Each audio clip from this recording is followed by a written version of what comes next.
morning, good afternoon, and good evening from wherever you're listening in the world to this podcast today. My name's Paul Webb. I am the founder of B2B Energy, and you are listening to Energy Speaks Back.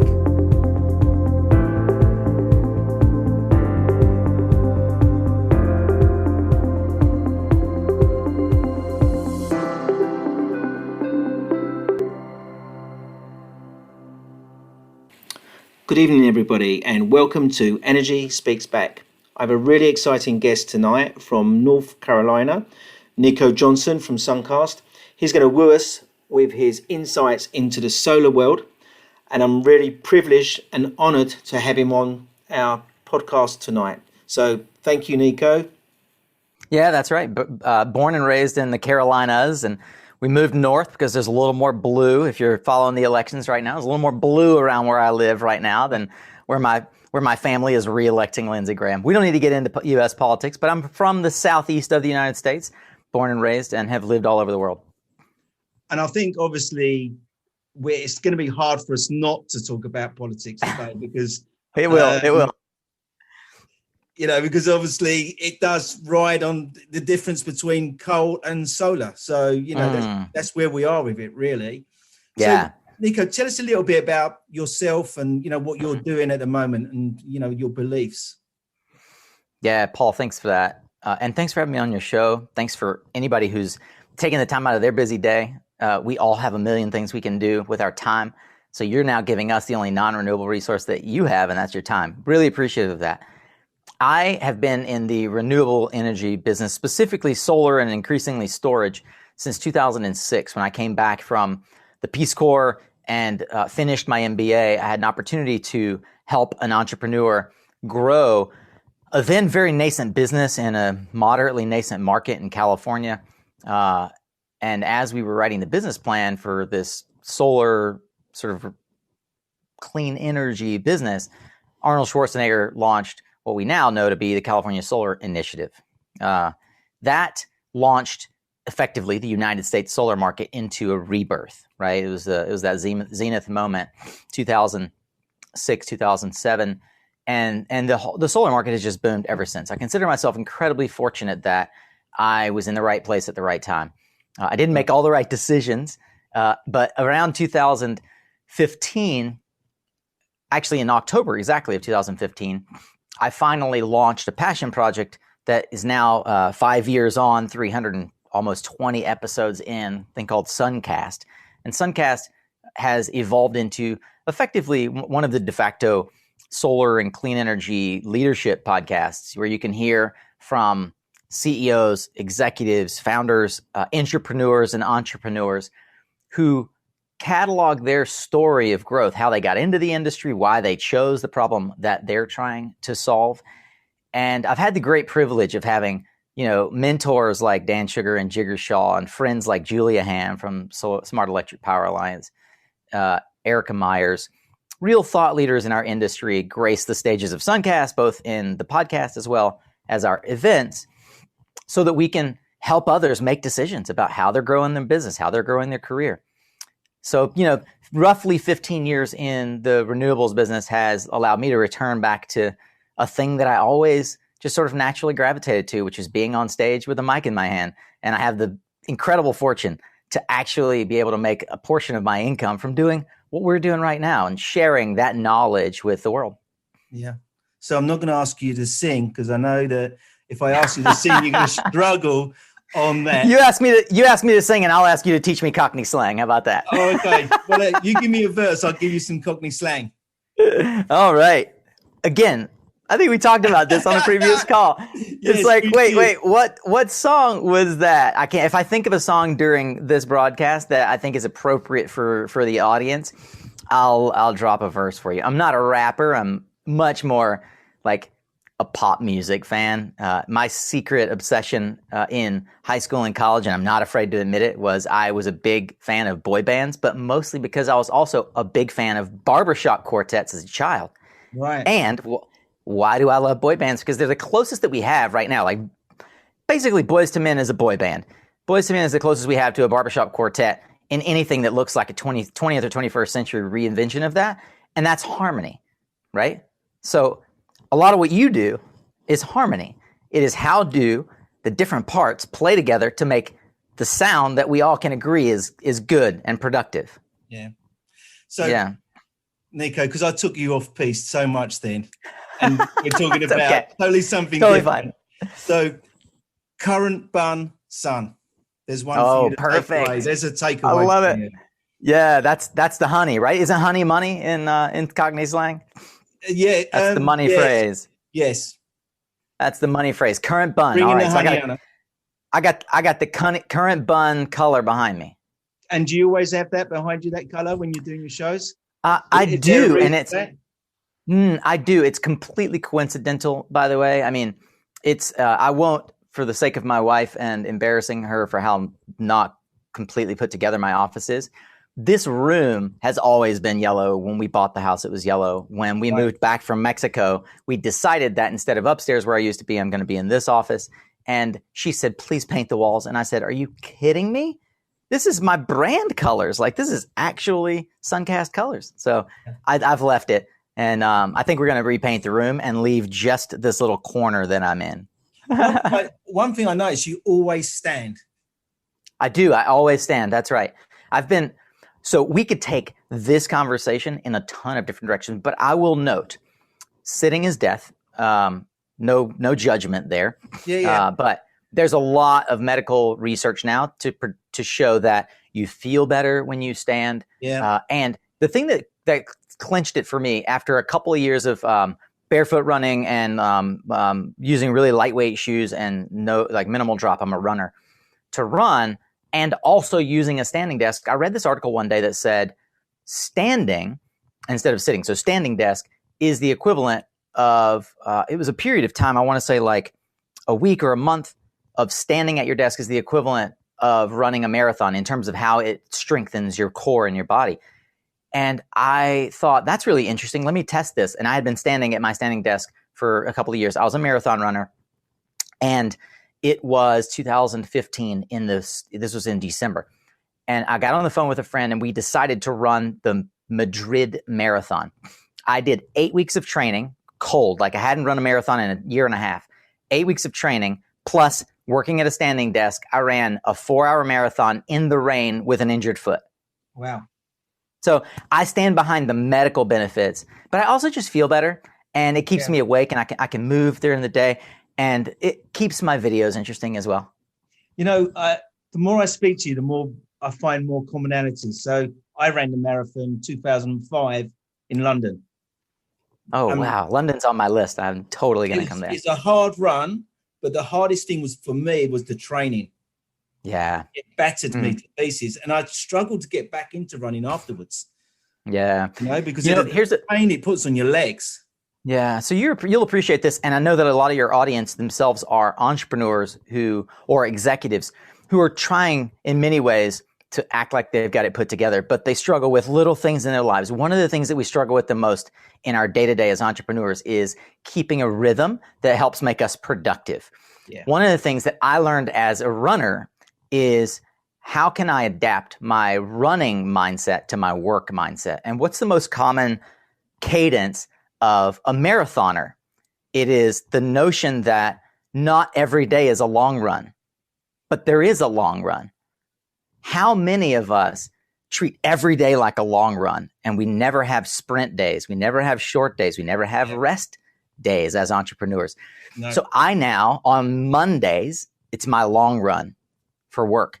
If you're doing anything with me and my team, you know that I start about 8 o'clock in the morning, and I probably work until maybe midnight on Mondays. It's my long day. And I take Tuesdays as a rest day, because lo and behold, as a marathoner also, you run on a long day, maybe Saturday or Sunday, take a rest day. You don't run the next day. Right. True. So I've spent the last 5 years not only interviewing intelligent entrepreneurs that are leading their category and trying to think how they think, but applying that to my own business as well. And this is one of those things that actually makes a difference, and it gives you leverage, is time blocking and thinking about how to apply something that you do that's not a part of your work normally to your work as a methodology, especially if you do something that's training, exercise, etc., or even if it's music. I could go on and on, man. Let's get back on topic. So I want to know more about you and solar and the renewables. So are you constantly keeping up to date with the technologies and looking what it's doing? Are you getting involved with projects at all? Yeah, I do. I'm really blessed in that way. So I decided in 2015 that I didn't want to work for exchange time for money. I didn't want to work for somebody else. I'm a really terrible employee, candidly. All of my bosses have told me so. So I thought, you know what? Love the honesty. I want to build a business that allows me to work independent of time and location. You'll know because we've been in this chat group together for a while that I just moved back from Mexico, where I lived there for a year with my wife. The most common question, my wife and children, most common question I get is, how do you travel around and still run a business? And it's intentionality. It is life design. I intentionally crafted the life I want, and my business works around it. Now, I started my first solar company in 2006 selling resi and small commercial to homeowners in California, business owners. I sold the first 100% powered solar newspaper in the United States in 2007. I sold the first private charter school in the United States that was 100% solar. I sold the second private charter school. They were both in the same county, not coincidentally, because that was what we were focused on. So I got early on really interested in how to sell solar, and I would consider myself a veteran solar salesperson, although I haven't been in the residential solar game in quite a while, actively selling to homeowners, direct to consumer. I then sold a bunch of commercial and industrial and learned what you do, energy auditing, learned how to complete that package of the sale, learned the art of working through the blue sheets for those who are Hyman Miller fans. How do you actually think outside of the one person that you're talking to and the stakeholder model? How do you understand serving, figuring out the champions, et cetera, right? I just wanted to learn how to craft a narrative that is compelling and that makes sense, financial sense.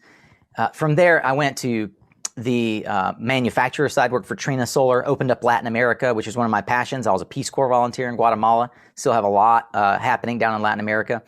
And through all of that time and even developing solar with Conergy, my passion was learning about new technology and helping other people figure it out, right? So now I have a coaching client that runs one of an early, they're a seed stage hardware storage company. That's how I learn about storage. That's literally every week how I learn about storage, by asking him questions and helping bring him resources.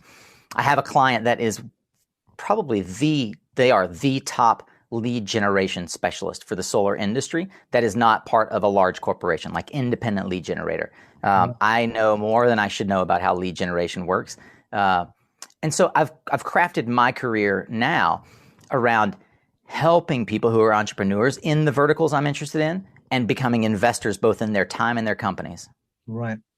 And the technology of solar, do you think we've saturated it? Do you think it's got more? Not even close.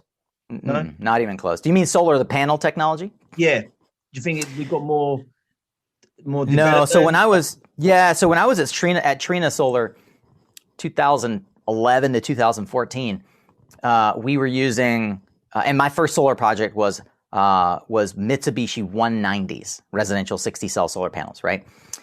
At the time, the theoretical efficiency level of like what could be produced and commercialized was about 27%. SunPower had some laboratory tests and others at the 30 to 32% range. We're now seeing testing coming out of MIT and other places with theoretical limits above 50%, which we thought was impossible. Nothing is impossible. We're seeing tested laboratory results over 40%. Just remarkable results. All of that will work its way into the field way faster than we think it will. And we're now seeing 500 watt residential solar modules. That was unthinkable. Actually, 500 watt commercial utility. It was unthinkable. We were just rolling out 300 watt panels, 6 years ago when I left Trina. It's remarkable, and we're nowhere close to what I think is going to be what your children are installing or come pre-installed on their homes, et cetera. Yeah. Storage has accelerated not only from a technology advancement perspective, but from a cost perspective at a trajectory that is about 3x faster than solar panels. And so storage has come down now below the $400 per kilowatt hour mark that we all thought was like the tipping point. And I still think we aren't even close to like what we're going to see as like the halving of the cost of the technology and the explosion and proliferation of it into mainstream. So solar now coupled with storage is what ultimately unlocks that 24/7 firm capacity, right? This unlocks the renewable game changer. Game changer. Totally. No doubt. Yeah. Yep. So that ability to now marry not just solar, but any form of clean renewable power with reliable storage, either through long duration storage and salts and other types of molten capacity, to short duration storage with lithium and many other different chemistries that are coming around, gives us the platform to deploy solar now as the cheapest form of power in history, less than 2.5 cents per kilowatt hour, and only getting cheaper. I believe, as Camillo Patrinani said in episode 3 of SunCast, solar will be free. The fundamental underlying ability to generate electricity from solar will be something that we consider as ubiquitous as the internet, and there will be other service models built on top of it, because you just like, it'll be a day where you can't make money from solar, you make money from all the other services that solar provides. Yeah. And the biggest problem at the moment is we've got funding of it. It's really hard to fund. Where going forward, if the cost of this technology is getting better, you think it's coming down? I don't think it's hard to fund at all. What do you think is hard to fund about it? In the UK, we do find it hard because of it's all about return on investment and getting that right for return on investment. But it's still because the quality, the quality is still sort of midway. We've got cost is still quite high. Yeah, I'm finding the more you want the quality, the higher the cost goes up, and then it impacts on your. Yeah. Let me ask you a question. Can you clarify for me what you mean by quality? Are you talking about power factor, or are you talking about like the actual efficiencies? And it's more the efficiencies, really. Yeah. The more the efficiency, the more cost we're having to pay for that kilowatt. That's true. However, if you look at the levelized cost of electricity, then don't you agree, or would you agree, that folks who focus on efficiency as a metric for the deployment of renewable energy are focused on the wrong area? Yeah. Okay. I really do, because it just stops it totally. Probably 5-6 years ago, I was looking at all these solar projects. We got funding. We got £50 million funding from this company. We could not spend £50 million. And when we found the projects, the funders then said, "Oh, no, it's not enough. We want more return on investment. We want more than 9%." So we just couldn't find 50 million. Yeah. That's here's the thing. To spend on projects. Yeah. Here's the thing. They see it as an esoteric investment, and so they want a higher yield. I ran into this. I worked for a private investment firm that bought out Conergy, famous German company, and they wanted returns unlevered in non-U.S. markets. They accepted that in the U.S. they needed something between 6 and 8 unlevered returns. In Latin America, they were expecting 12 plus unlevered returns, and that's just not reality, because I could go into all the economic reasons of why that's not reality and why, and they would say, well, we're not seeing any local family offices invest in this. I'm like, well, why would they? They are getting 35% returns on their own businesses. Why would they invest in this? They just want to buy the power from you. So just sell them the power with a lower expectation of yield. But if you look at it as an investment class that is stable long-term power and actual stable long-term yields that are way better than what you get market rate investment grade large cap yields, right? Like if you look at large basket yield for institutional investors, they are requiring something above the cost of inflation, right? So anything 3 to 3.5% or higher is a win for them long term, and trillions of dollars flow into it. Lo and behold, we have an asset class that will throw out 6 to 9% yield year over year for the next 100 years. There are contracts for 30 years, many contracts are 15 years, and it's a reframing of understanding that this is just a replacement of of other commodities trading like corn and ethanol and oil, right? And also the levelized cost of electricity is something that you and I spend a lot of time trying to help people really understand what that means. And comparing back to your energy efficiency, somebody will say, why would I do this when I can retrofit my lights? This is the most common example. I can retrofit my lights and get a 2-year payback. It's like, okay, sweet. What's the life expectancy of the lights? All right, cool. 5 years. You got a 5-year light retrofit that'll pay back in 2. So you expect to have a 40%, like you expect to have it pay back in 40% of the life of the product. What if I told you that this solar product is going to pay back in 5 years and it has a 30-year life? Like, can we compare the payback ratio? And it's going to hedge your operating, and it's going to hedge your operating expenses. Is that how many years you'd put on an installation? 30 years? Oh yeah, easily. So what you're seeing this across all categories, right? This is just it's an equation run around what the probability of failure is, and there simply wasn't there wasn't a long enough life cycle for us to have insurance companies provide insurance products against failure. So we started out with 20-year warranties. Now we're at 30-year warranties on the solar panel itself. Most inverters are somewhere between 10 and 25. And that means that you can actually buy an insurance product against the power failure, right? Against the power going out and you losing money because the product isn't working. You can buy an insurance product for 25 years. That's an affordable insurance product, right? So when you put it in that realm and you think, okay, I can actually take a variable cost and make it a fixed cost for the next 30 years. Let me give you one example. Cell phone tower companies that erect cell phone towers, they lease the asset to Verizon, T-Mobile, whatever, Vodafone. They have about a 13x multiple on asset value, EBITDA, okay?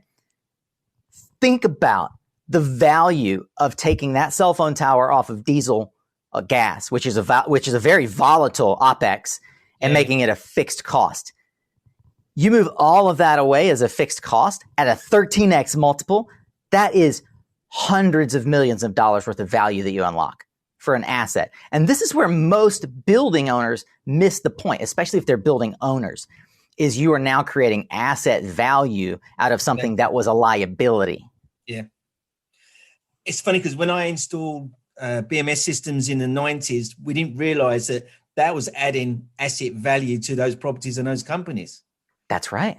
And we was finding that when we was getting organizations that have been brought by green-minded organizations, and they would see that they had a BMS system and they've been started increasing the premium on it. That's right. What you're going to see... Which we're going to see that with solar as well now, aren't we? We're going to see it across all categories for one simple reason. The hot ticket right now, and if your viewers are familiar with how the finance world works and thinks about different verticals and what their investment thesis is, there's a terminology that they're starting to see become like the most frequent term bantered around, kind of like sustainability in the 90s, and it's ESG, and it stands for environmental social governance, right? And that is specifically what is the investment thesis around the sustainability and the long-term value of an investment as it relates to a triple bottom line, as it relates to the environment, sustainability, the way that investment is made that is a healthy investment versus just a yield-producing investment. And ESG investing as a thesis, as an underlying idea for financiers, and in particular increasingly funds and institutional funds, is why we see so much divestment of traditional fossil fuel assets from the likes of I'll just say major institutional investors, but certainly many endowments like the Harvard Endowment have basically sworn off fossil fuels as a part of their investment for ESG reasons alone, because that's where money is flowing in. People are asking, please make sustainable long-term investment that benefits our grandchildren, not just that benefits our pocketbook. I am seeing some tide turning because we put some solar proposals. I don't normally do solar. It's normally because it's part of my journey. I like to, I'm on the demand side, so I like to save the energy first. Yeah. and then bring the technologies in. But we That's are right. finding some of our clients are looking, and we put some solar proposals in front of them recently, and the solar provider said it's not a good figure. It's not just the return and paybacks. This not just right. Yeah. The client took one look at it and said, "Oh no, I like that. Yeah. I think that's a goer," because they've got other agendas. They want this green agenda, which is coming. That's right. Which is what you're saying, but in a different way. Yeah, and we mentioned at the very beginning, politics are a major part of this. Policy at a state and at a local and national level has driven renewable energy adoption worldwide. China is the largest producer and consumer of renewable energy, not because they had some sort of implicit commitment at a fundamental sort of like at an ecological conscious level, because their government said this is good business for us, and we're going to create policy that supports our manufacturing and that reduces our long-term liability, which is now tied to imported fossil fuels. So when you see China doing that, when you see Germany doing that, when you see the UK, which had a massive feed-in tariff, and now in the United States, right? And that's there are markets which have boomed and bust, right? Because we still are working out what's the right mechanism in the United States, assuming the current apparent electoral winner in the elections, Biden, moves into the White House at some point in the next 6 months, then we should see a return to ecological investment thesis that does wean us off of fossil fuels. And that sort of policy is good for my business, good for your business. It's actually going to be good globally for business because it's going to return the United States to one of the major, major importers of products to produce renewable energy. And that policy is what we're all fighting for, because we're just asking for a fighting chance against the 200 years that fossil fuels have been propped up by government subsidies, because let's face it, the Industrial Revolution needed cheap power to live. Yeah. So Nico, you've mentioned about our children and our children's children throughout this. What's your views on climate change? And, can you pigeonhole your ideas into climate change? Is that where we're heading? What's your thoughts? Yeah, look, I believe in climate change. I think the science is clear. I don't do what I do, despite what many people probably think. I don't do what I do because of some epiphany moment where I realized, like, oh my God, I've got to save the planet for my children. Mm-hmm. I do what I do because I believe in renewable power because I believe that it is fundamentally the most sustainable way for us to generate electricity long term. It's the right thing to do. I don't believe that burning dinosaur bones is the right thing to do. I believed, I was astounded when I was in grad school in 2001 and learned about peak oil and realized that an unreasonable amount of our economy globally is based on this finite resource. And we are continually surrounded with infinite resources like wind and sun and heat exchange from the natural environment. Yeah, and the ability to geothermal and the ability to store much of that power through, yes, finite resources like lithium, but also natural resources that we have like dams, right? Hydropower. Yeah. So I believe that the world consciousness is waking up to the fact that we have been borrowing from our future generations to fund our current greed, right? And that just is not a sustainable path forward. So I studied sustainability before I studied clean energy. And there's I can't remember the name of the term right now. There's a website that marks the day in the year where we have stopped consuming this year's resources and we start consuming next year's resources from a footprint perspective, like how much we have available per capita globally. And it's staggering. It's usually around July that we completely use up all the resources that should have been allocated to us from a nature's perspective this year.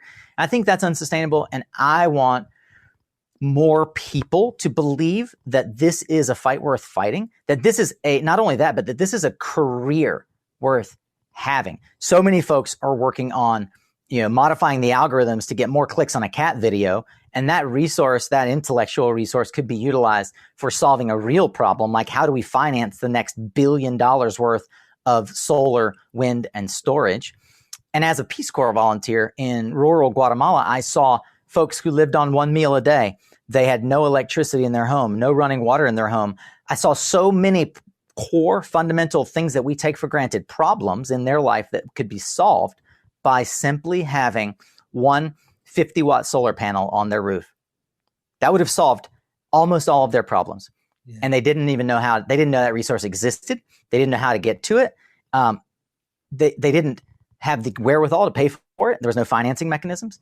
So when I came back and started my solar company, my mission was I want to figure out how I can help raise the tide so that all the boats can float. I'm not much of a good captain. We talked about being an employee. Like, I'm not going to be driving one of these boats very often, if at all. But I believe that I have the capacity as someone who is naturally gifted as an orator and given the ability to create a platform. I have the ability to help raise the tide. And that's what I'm about. My contribution to climate change. You're a great team player. You come across as a great team player, Nico. Thank you. My contribution to climate change is that. Go on, sorry. I was just saying, my contribution to climate. There's a bit of a delay, apparently. My contribution to climate change is simply, I want to be able to elevate the global consciousness around the reality that we have a real choice that we can make about our career and about how we build businesses in an ecologically friendly way that will be meaningful and contributory to our future selves and our future generations. And they'll look back and thank us for it because we changed in 2001, for me, 2006. We changed the fundamental direction of how we thought we were going to make money towards something that makes money while doing good. Yeah. Amen. That's brilliant. All the way through that, I had more questions, but then you kept answering them before I could ask them. I know, as an interviewer, I know what that's like. I'm sorry. I know. I want to say for anyone, it must be hard for you being on this side today. It's weird. It's weird, but I want to say for anyone watching, Paul created a really great list of questions, and I probably inadvertently jumped to some and didn't allow Paul to appear as smart as he is as an interviewer. And I'm really grateful for the opportunity, Paul, to get a chance to chat with you about this. It's one thing. Have you got a message for the listeners out there regarding what we can do to make a difference? Yeah, what we can do to make a difference. If you're not already working in the renewable energy business, look at your transferable skills and figure out your pathway. If you can't figure that out, Paul and I can help you.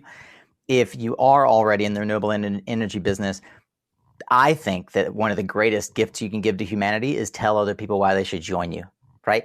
This is more a PR campaign than we have ever needed in our career, right? So my message to your audience is we are all responsible for showing the rest of the world how amazing our job is and how wonderful a career in renewable clean energy and what we consider to be the clean energy revolution, how rewarding personally and financially it can be, where you can transfer skills that you've developed around finance, around computer science, around sales, around engineering, civil, structural, all of the above.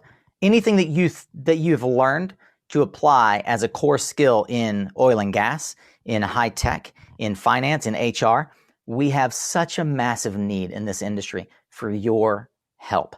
My message is you should be playing a role. If you're not playing a role, jump on board. If you are already in this industry, it is incumbent on you, as Paul and I do, to take to LinkedIn and let the rest of your network know how much fun you're having. Yeah, no, it is fun. I've had 40 years in this industry and 40 years of fun. Absolutely. When I worked in the nuclear industry, the things I was doing was just unreal as an 18-year-old, Yeah. And now it's even more fun. And as I get older, it's, you get to understand the fun. You find every day the fun parts of it. When you connect you guys. We joined forces with the Clean Energy Revolution group. Must be sort of end of March time we met up. Uh-huh. This is the first time we've had a real one-to-one, and I've really enjoyed it. But we talk to each other nearly every day through our LinkedIn posts, and it's crazy, really. And I'm glad that the pandemic's happened. It's brought everyone very close. It's shrunk the world, which has been perfect. So we can all talk. And my vision and goal to have everyone holding hands has just become easier for me. Yeah. Well, I love it. And you are one of the folks that, as you say, in the sort of private group that we participate in, I feel I've gotten to know you. And as we have said many times in our messaging back and forth personally and in our group, ultimately this is a movement. And the movement that we're a part of has more of a family feel and collegial nature to it than anything I've ever done. It's as though we've somehow, because our industry is in such an infancy, it's as though no one feels like they're actually competitors. And we all want to see each other succeed and help one another. And I've enjoyed getting to know you. I've enjoyed how much I do feel like I know about you. And a lot of that is from leaning in to our peer networking and leaning into LinkedIn and helping one another. And I've really been, I want to say shout out to Brian Scott for helping to bring the two of us together. Yeah, totally. And many of the friends that we share mutually. So Nico, look, I am honored to have you on my show. I thank you for all the tips you've given me and all the support you give me.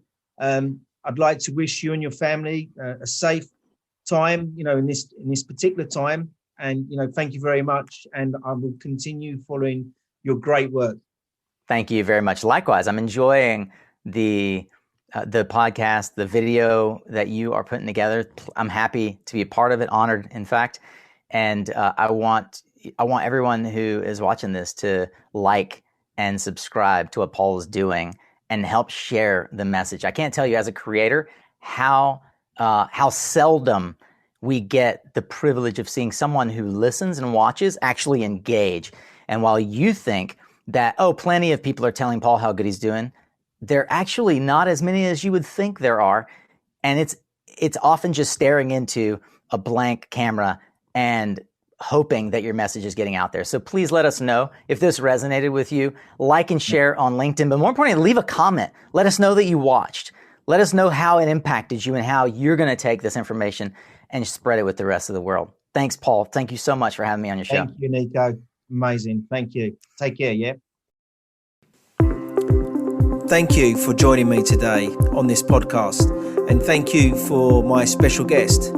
Please go and check out our website on www.b2benergy.co.uk, where you can see many more insights to how you can manage that third largest expense. Thank you. That just leaves me for one more thing to say. Be safe.